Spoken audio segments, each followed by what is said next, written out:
মালয়েশিয়ার সাজা শেষে ৬৪ বাংলাদেশি সহ ১২৭ বন্দীকে নিজ দেশে ফেরত পাঠানো হয়েছে।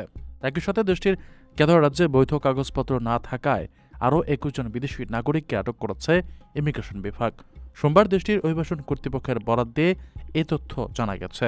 বিভাগটি জানায়, এপ্রিলের প্রথম সপ্তাহ জুড়ে পাইনাপল টাউন ইমিগ্রেশন ডিপো থেকে বন্দীদের ফেরত পাঠানোর প্রক্রিয়া শুরু হয়।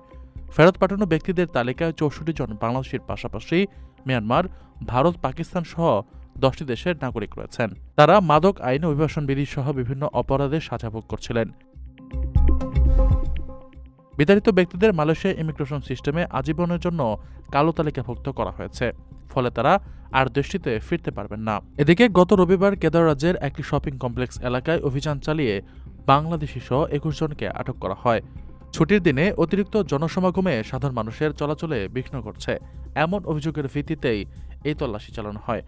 আটককৃতদের কাছে কোনো বৈধ কাজের অনুমতিপত্র ছিল না।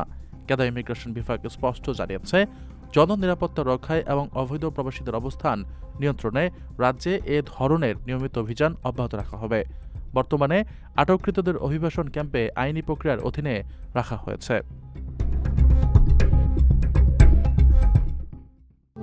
প্রবাসীদের জন্য নির্মাণ হচ্ছে দেশের প্রথম স্মার্ট সিটি, যেখানে থাকছে স্কুল, মসজিদ, হাসপাতাল, সুইমিং পুল, হেলিপ্যাড, পাঠাগার, জিম, সুপারমার্কেট, শিশু পার্ক সহ সকল নাগরিক সুবিধা।